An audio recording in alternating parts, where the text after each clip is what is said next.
Turbo киносогт эргээд тавтай морил бид энэ удаад 2006 онд нээлттэй хийсэн Last Holiday киног та бүхэнд ярьж өгөх гэж байна. Ингээд кинонд орцгоё.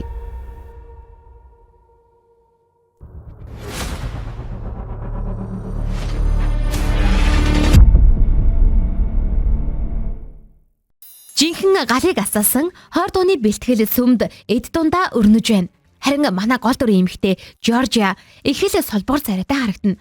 Хорийн өдөртайч үнийг анзааран хідэн үг хэлээд орхив. Хорийн бэлтгэлээ дууссан Жоржиа яраатал цуглуулсан купоноро харин ч нэг хүнсээ цуглуулж эхэлдэг. Тэр мөнгөндөө амар хямхтай, сахилах баттай нэгэн. Жинхэнэ химнхийг үзүүлдэг хүндээ түүний хобби нь ажлын дараа гэртээ хоолны шоу үзэнгээ дагаж хийх. Хобби гэснээ басчгүй мэрэгжлийн төвшөнд хийдэг. Амттай гэж ихтэйхэн хийсэн хоолоороо хөршийнхën хүүг дайлах нь өдөр бүрийн хөвшил. Жоржиа өмдөн дээрээ асгасан хоолоо цэвэрлэх гээд явх хооронд нөгөө хөршийн хүү харин нууцаар шүүгийг нь ухчихэдэг. Яах нүг гэтэл Жоржиагийн нандинаж нуудаг тэмдэглээг нь гаргаад ирлээ. Манай хүний мөрөөдлийн самбар нь Жоржиа үнийг хүслийн жигсаалт гэд нэрлэж гисэн. Тэгснээ бас тэр дундаа крашлдаг залуутайгаа гэрлэж байгаагаар дүрсэлсэн ч байх шиг. За ингээ шинэ өдөр эхэлж Жоржиа ажил дээр ирлээ. Их дэлгүүрт борлуулалтын менежер. Гэтэл нөгөө крашлдаг залуу нь нэг газарт ажилдаг ажлын залуу байдیں۔ Да. Түүнийг Шон гэдэг. Хажуугаар нь өнгөрөх гэж бөө юм болноо. Бараа сонирхож байгаа нэрийдлээр тандаастай. Шон ч бас хоосонгүй. Битүүхэндээ манай Жоржиад хандтай амьдгоо да. Жоржиа тэрүүгээр яриа өдөх нэрийдлэр өөртөө бүр шал хэрэггүй мах шарагч авчдیں۔ Да. Гадаа талбаагүй байж ил мах шарагчаар одоо яах гээд байгаа юм болоо. Өөрөө барьж авч болоогүй юм бах та. За тэрч яах вэ? Дахин нэг шинэ ажлын өглөө боллоо. Жоржиа уламжлал ёсороо бүтээгдэхүүн турших нэрийдлэр ирсэн хүмүүст өөрийн амтд гарын хоолоор дайлаад зогсож байдаг. Дарга нь энд айгүй дургу. Шаал дэмий бараа авахгүй хүмүүс цаг гаргалаа гэж мэгэл. Тэдний ажилдаг их дэлгүүр нь дампуурлын ирмэгдэр чардааж байгаа байх уу зайлвал. Жоржиа бол ер нь их сайхан сэтгэлтэй. Аль байгаагаараа л бусдыг дайлъя гэж байдаг хүн. Хилцэн даргийнхаа үгэнд дурамчхан зогсож байтал Шон харин хоолныхан үнрээр хүрээд ирдэг. Ийм бундаг хоол хийдэг. Дээрээс нь үүндээ үнэн дуртай. Хүмүүстэй харилцах авьяастай, хувийн бизнесээ эхлүүлэхгүй мүү л гэж байна. Манай Жоржиач битүүхэндээ хоолны газар нээхийг мөрөөддөг л дөө. За гэхдээ дараа нэг өдөр гэл өнгөрөөчдөг. Шон ярианы сэдвийг хазаалгаж Жоржиаг завтаа үйд нь болцмоор байна л гэж яддаг шүү. Манай сандарсан Жоржиа үүнийг нь сонсоод байхгүй. Тэрүүгээр нэг барьсан юм хумаа унгаагаад бантаад авах гэж тонгоосноо буцаж дээшээ босохдоо шүүгээ мөргөөд ухаан алдчихв. За ёстой бүтлгүй маа. Юун тэр болзоо энэ тэр сандарсан Шон ажлынхаа эмч рүү мөрлөөд л аваад явна. Санаандгүй байдлаар толгоогоо мөргсөн биш шинжилгээнд орохоор боллоо. Хариуг нь харсан эмч жинхнээсээ шок. Дахин шалгаж үзв. Бүр мундаг эмчтэр очиж зураг хариунуудаа харуулна. Гэтэл манай Жоржиа тархины хор тавдартай болсон байдаг. Нэлийн хүндэрсэн шатанда байгаа учраас 3-7 хоногоос сар хүрэхгүй л хэмжээний хугацаа үлдсэн байгаагаа ийхүү мэдлээ. Манай хүн тэр хорт хавдар энтер нь мэдэгдэх юу ч байгаагүй. Эвэрүүл савсаруул байгаа юм шиг л санагдаж байсан болохоор жинхнээсээ шокны байдалтай болно доо. Эмчилгээ энтер ч зөвлөхгүй байна. Айхтар үнтэй хагалгаанд л орох шаардлагатай юм байх. Гэтэл энэ их мөнгө ажлаасаа даатгалд ороод ч Жоржиагийн төлж чадахгүй хэмжээний их мөнгө байдаг. Гутарсан Жоржиа манай гэртээ ирээд нэг сайхан сад уйлаад амьдралаа эргүүлэн бодноо. Үргэлж сайхан зүйл тохиолдно гэж хүлээдэг байсан тэрээр хүлээсэн эцэст өвчнөд л золголоо гэд ихэд л харамсна. Мөрөөдлөөр дүүрэн зургийн цуглуулга хараад энэ хүнтэй ч уулзах байсан, тэрийг ч идэх байсан, ийшээ ч явах байсан гэд л уйлна. Харамсан энэ сэтгэлээ газар дээрх ганц дүүрөөгөө хэлэх гэж залгсан биш. Нөгөөх нь өөрийгөө ярьсаар байгаад түүний яриаг тоож байгаа ч юм балга. Бүр хүүхдүүдийг мань хараад өгөөч л гэж байна. Өөрөө харин өөр хот руу дуучин болохоор шалгаруулалтанд орно гэж шүү. Манай хүнийг бүр сонсож байгаа, тоож байгаа ч юм алга. Шулуутсан Жоржиа өглөө ажил дээр очиод харин ч нэг буужнуулж өгнө. Дарагдаа нөхцөл байдлаа уучлах гэсэн биш. Нөгөөх нь тоохгүй байгаа нэлт. Шаал өөр юм яриад захирлаа л магтаад идэг. Үүнийг сонсож тэсэлгүй ажлаасаа гарнаа гэдэл хэлээд орхилоо. Сар хүрэхгүй амьдрах нас байна гэж яхад юун тэр ажил угаасаа ойлгомжтой штэ. Шууд гар. Харин нөгөө хилцээний дарга чи гарч болохгүй л гэж байна. Яагаад гэсэн манай Жоржиа хамгийн өндөр борлуулалттай шилдэг ажилтнанд байсан байна. Тэгээд бүр энийг манай хүнд нэг ч удаа хэлж байгаагүй бол яах вэ? Цалингаа нэмүүлчих үдэ гэж муу санаалаад байгаа бололтой. Одоо тэгсэн бүр цалинг нэмийгээд ч байхгүй. Мөнгө Жоржиад жухал байсангүй. Шон Жоржиаг найрах гэж их л хичээнэ. Хамт тоглолт үзье л гэж байна. Сар гариухны настай болсон болохоор шинэ харилцаа эхлүүлээд яах вэ гэж бодсон байх л да. Болзооноос нь татгалзаад учир шалтгаанаач тайлбарладаг. Өөрийнхөө явдаг сүмдээ очин бурхнаас яагаад гэдэг асуултыг янз янзаар асуусан ч түүнд чухам хариулт ирсэнгүй. Үүний дараа сэтгэл шулуутсан Жоржиа мөрөөдсөн газар руугаа нисэхдээ захиалаад бүхий л насаараа цоглуулсан хадгаламжаа цуцалчдаг. Бүгдийн сайхан үрэх гэж шүү дээ. Нислэгтээ суусан манай хүн их л духгүй байгаад лаа. Суудлах хоорондын зайн давчуу гэж ихтэйхэн бухимдсан Жоржиа анх удаа 1-р зэргийн англи руу суудлаас илүү. Пүү тэр тав дуу хоол интернет яриахан байхгүй. Жинхэнэ жаргаж нисэн дээ. Нислэгээсээ буугаад зорьсон буудалдаа очих гэсэн цаг хүлээх хэрэгтэй болж байгаа юм л та. Мөнгнөөс илүү мөч бүрн үнцэнтэй байсан учраас Жоржиад хүлээх хүсэл байсангүй. Нисдэг тэргээр л явхаар боллоо. Жоржиа мөрөөдлийн буудал дээрээ нисдэг тэргээр газарлаа. Үүнийг нь харсан буудлын хүмүүс бүр гайхсан гэж ихтэйхэн ямар алдартай хүн нэрж байгаа юм болоо гэл эн тэнцивж үгэгээстэй. Энэ буудал нь жинхэнэ толгой баячууд алдартнууд цуглардаг газар. Томоохон улс төрийн хүмүүсээр ч дүүрэн. Гэтэл дахиад л Жоржиа өрөөнд орох гэж 2 цаг хүлээхээр болов. Манай хүн хүлээхгүй л гэж байна. Одоо бэлэн байгаа өрөөнд нь орё гэтэл ганцхан сул байгаа өрөө нь энэ буудлын хамгийн үнэтэй өрөө, ерөнхийлөгчийн өрөө л үлдсэн байдаг. Хоногийн $4,000. Тэгсэн ч гэсэн манай хүн зүгээрээ орно гэтэл сонсох хүмүүс нь бүр гайхаж орхилоо. Тэгсэн буудалд нь харин их дэлгүүрийнх нь хамгийн том толгой босс нь ирчихсэн байдаг. Буудалдаа байрлаад мөнгөө цацхаар гарлаа да. Дэлб шопингтод оройн нь буудлынхаа ресторанд ирлээ. Энэ газар бол Жоржиагийн үргэлжил эдхийг хүсдэг байсан хоолыг хийдэг мөрөөдлийн тоогооч нь ажилдаг ресторан.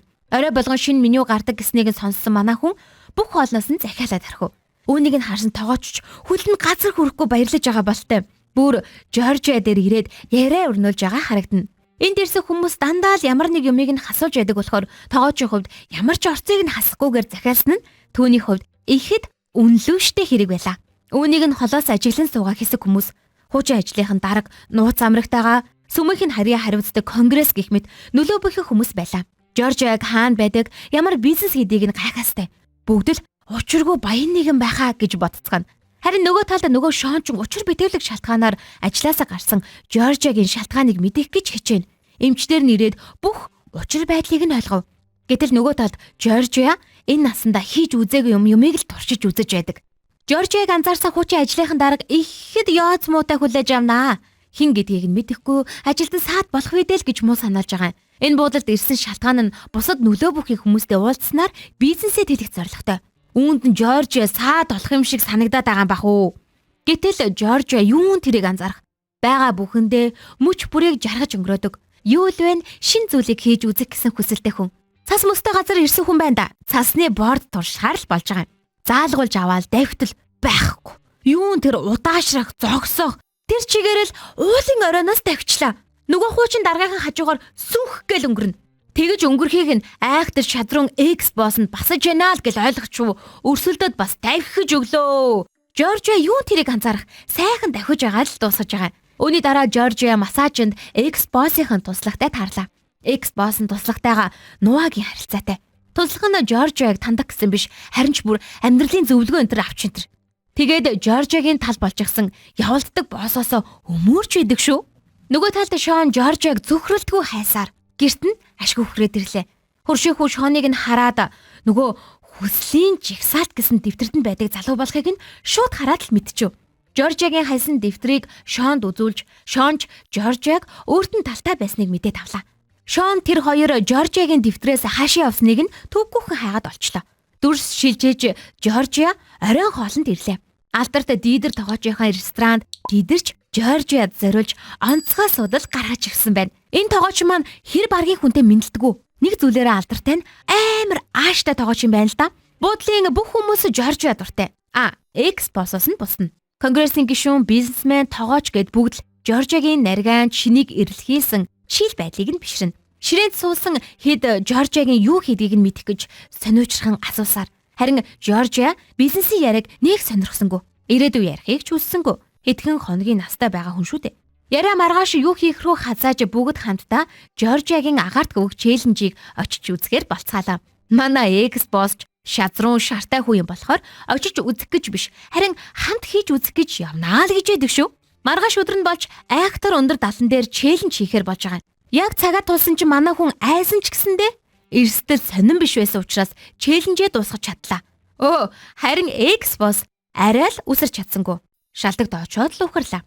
X-Boss арга ядаж буудлын ажилчнаар Жоржигийн юу хийдэг, хаанаас ирсэн, энд яах гэж ирснийг нь танилцуулахаар болоодох.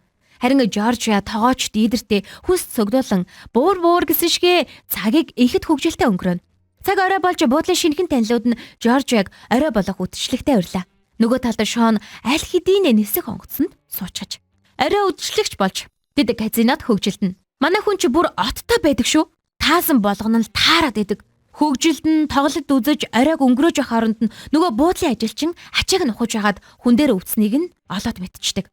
Орой үдшилэг дуусч Жоржиа өрөөндөө ирэхэд нөгөө ажилчин ихээ сайхан сэтгэлтэй хүн сэтгэлээ гаргаад ярилцаж интэр. Уул нь энэ буудалтай бол бас л ааштай эмэгтэй нэг.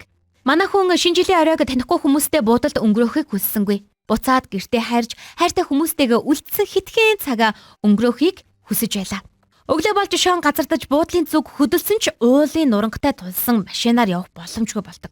Уулын нурангийн нөгөө талд Жоржиа бас машинтайгаа буцах гээд явж байгаа уг нь. Яг ч аргагүй цасан нурангнаас болоод манай хүн буудлын руугаа эргээд явхард боллоо. Харин нөгөө Шон цасан нуранг энтэр хамаагүй л гэж байна. Алхаад ч болов Жоржиа дээр очноо л гэж ядэн шүү. Буцаж ирсэн Жоржиа тоогооч дийдэртэй хамтран туслах тоогоочоор хоол хийхээр боллоо. Харин тоогооч маань буудлын ажилчнаас манай хүний удахгүй өөхөх гэж байгааг нь мэдчихэж.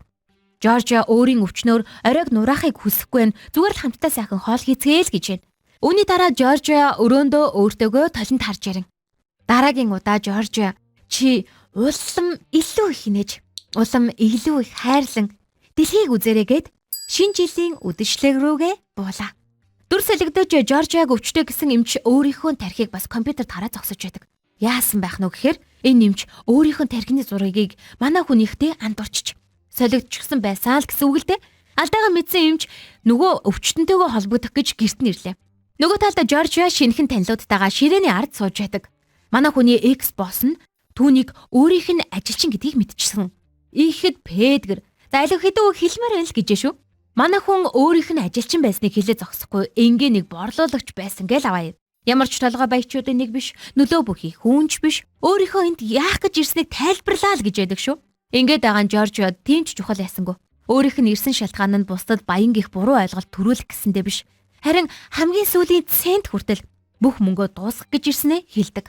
Хүнд өөрийнхөө өвчнийг ярьж тухгүй орчныг үүсгэхийг хүсээгүй дээ. Өөрийн нөхцөл байдлаа яриагүйгээд хэдэн сэтгэлийн үгээ хэлснээр ширээг орхилоо. Нөгөө X-Boss ч ихэд бантан эвгүй байдалд оров. Бусд нь X-Boss-ийн гаргасан үйлдэлийг шүүмжлээд бас орхиод явчихдаг. Шинэ жилийн оройн зог нэг иймэрхүү болж л дуусав. Жоржиагийн хүн дээр өвдөөгүй гэх мэдээ буудалд нь Паксаар ирлээ. Энэ хооронд харин X-Boss нь буудлын цонхон дээр гараад үсрэгнүү гэлтэй сууж байдаг. Өөртөө болон амьдралдаа ихээ сэтгэл гутарж Жоржиа очиод жинхэнэ синхруулж өгнө. Амьдралын талаар, өөрсдийнхөө талаар ярьцгаана. Энэ хооронд Шон алхсаар байгаад буудал дээр ирсэн байвал яах вэ? Бүгд хамтдаа цонхны давцан дээр гарна өө. Шон Жоржиад сэтгэлээ илчилж 5 минут ч 50 жил ч чамтай л хамт баймаар байна гэж байдаг. Энэ хооронд түүний өвчнгөө гэдэг сайхан мэдээг буудлын ажилчин эмэгтэй аваад ирэхэн тэр бүх буудлаараа бөөн баяр хураална. X-Boss нь чаваа ухаарав гэлтэй амьдралаа тэр чигт нь шинчилнэ гэж байна. Орой ингэж сайхан мэдээ те өндөрлөө. Амьдралд нь эргэцгийг эргэцүүлэх мөч болсон санаандгүй юу гэлтэй энэ мэдээ Жоржиагийн амьдралыг өөрчилж тэр дахин хүлээж сувхаа боллоо. Дараа нэг өдөр гэдэг байсан түүний хувьд мөрөөдлийн ресторан нээж бизнес эрхлэгч болох алхмаа тавилаа. Нээлтэн дээр нь ёстой харин жинхэнэ алдарснууд баяр хүргэхээр ирдэг. Манай хүний хүслийн жагсаалт нь бодит амьдрал гэсэн нэрээр солигдно. Хүслээ биелүүлж эхэлсэн Жоржиа Шонтойгоо сууж эргэн тойронд байсан бүхий л хүн нь аз жаргалтайгаар байгаагаар өнөөдрийн кино маань өндөрлөлөө. Турбо кино суугтай хамт байсан сонсогч танд баярлалаа. Бидний санал болгож байгаа киног та заавал бүрэн ихээр нь үзээрэй. Дараагийн киногоор уулзтлаа. Түр баяртай.